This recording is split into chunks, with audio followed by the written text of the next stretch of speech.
नमस्कार। निशुल्क ज्योतिष परामर्श केंद्र में आप सबका स्वागत है। जैसा कि हम ग्रहों को समझने का प्रयत्न कर रहे हैं, अपने जीवन में इन ग्रहों से हम शुभ फल प्राप्त कैसे कर सकते हैं, स्वयं के लिए उपयोगी कैसे बना सकते हैं, इसमें हमने सूर्य को समझा, मंगल को समझा। आज हम बुध के बारे में समझने का प्रयत्न करते हैं। बुध ग्रह का सर्वश्रेष्ठ उपयोग कैसे करें, उसके लिए हमें सबसे पहले ग्रह के स्वरूप को समझना होता है, उसके तत्व को समझना होता है, उसके स्वभाव को समझना होता है, उसके कारकत्व को समझना होता है। बुध ग्रहों में राजकुमार है। जिस प्रकार से सूर्य ग्रहों में राजा है, मंगल सेनापति है, इसी प्रकार से बुध राजकुमार है, बालक है।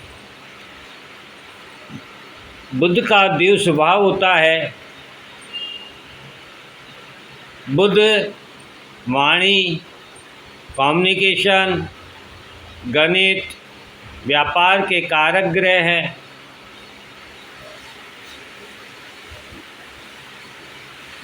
बुध बुद्धि और विवेक के भी हैं। बुध गणेश जी को, बुध के गणेश जी प्रतीत हैं। जिस प्रकार से मंगल के हनुमान जी, सूर्य के नारायण, इसी प्रकार से बुध के गणेश जी बुद्धि और वाणी के कारक ग्रह हैं, देव हैं। बुध को दो राशियां मिथुन और कन्या प्राप्त है। मिथुन राशि वायु तत्व की है, जो संचार और विस्तार करती है। जिस प्रकार से वायु फैलती है, इसी प्रकार से मिथुन राशि विस्तार की कारकत्व रखती है। और कन्या राशि भूमि तत्व की है, जो परिपक्वता और परिवर्तन की है। बालक जब परिपक्व होता है तो वह परिवर्तन लाता है। अब यदि बुध ग्रह के स्वरूप को समझने का प्रयत्न करें तो जैसा कि हमने जाना, बुध बालक है, तो बालक अपना और अपनों में और परायों में कोई भेद नहीं कर पाता है। वह अपना और पराया से मुक्त होता है। वह सभी के साथ समान व्यवहार करता है। बालक दूसरों पर निर्भर होता है, अर्थात वह निरंतर सीखता है। जो देखता है वह वही सीखता है और वही करने का प्रयत्न भी करता है। बालक चिंता मुक्त होता है, क्योंकि उसे भविष्य का ज्ञान नहीं होता है। वह वर्तमान में जीता है। बालक ऊर्जावान होता है। आपने देखा होगा कि बालक जो है, बच्चे जो है, वो निरंतर कुछ ना कुछ करते रहते हैं। उनमें अति उत्साह होता है, अति ऊर्जा होती है। बालक अपनी अदा से, कला से सभी को आकर्षित करता है, मोहित करता है।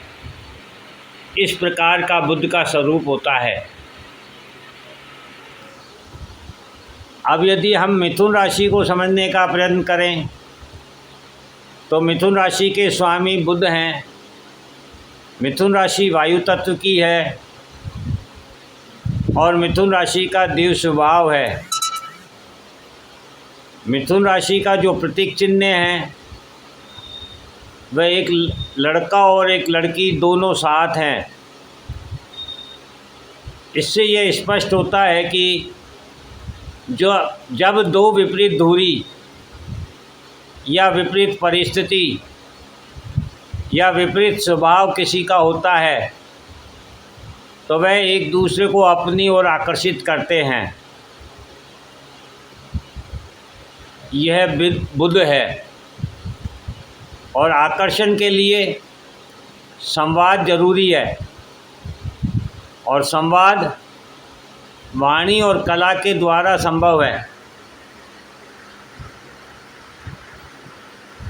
अतः मिथुन राशि विपरीत का साथ बताती है।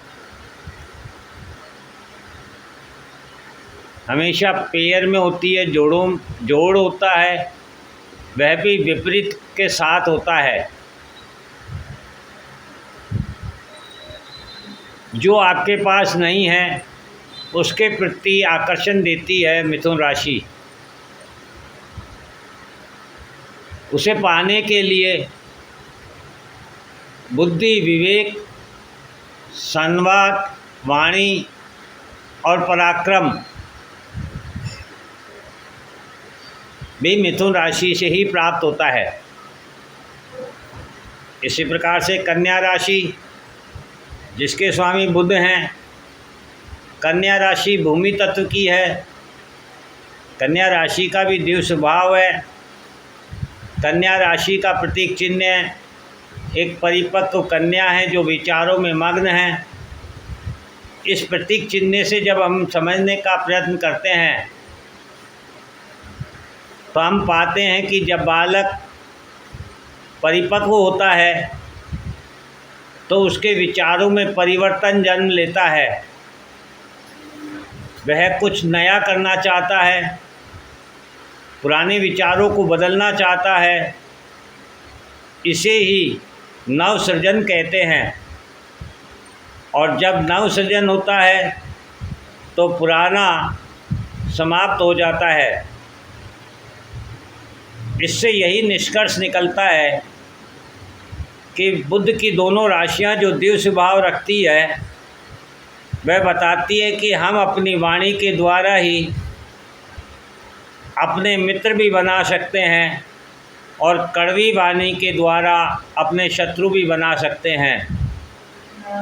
इसी प्रकार से आकर्षण भी स्वार्थ एवं परार्थ दोनों के लिए किया जा सकता है।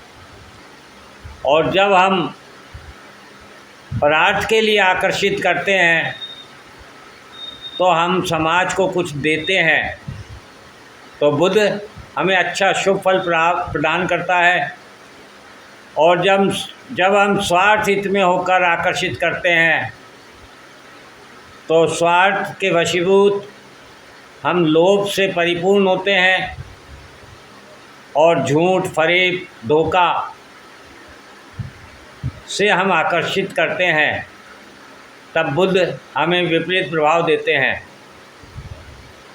इसी प्रकार से जो बुध परिवर्तन करते हैं, ये परिवर्तन भी अच्छे और बुरे दोनों हो सकते हैं।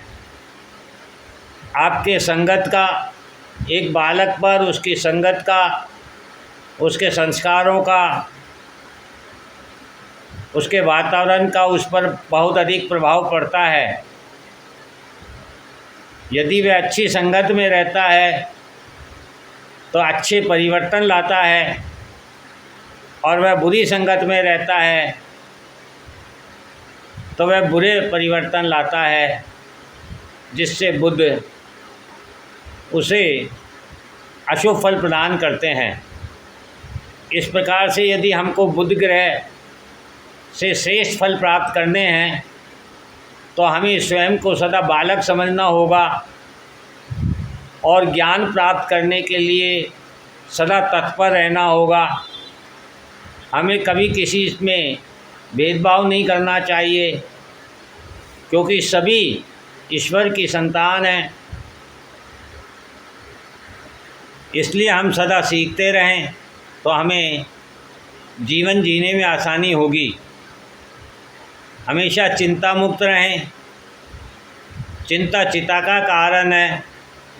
चिंतन करना चाहिए, ना कि चिंता। बालक ऊर्जावान है। जब हम निरंतर को सीखते हैं तो हमारी ऊर्जा निरंतर गतिशील रहती है।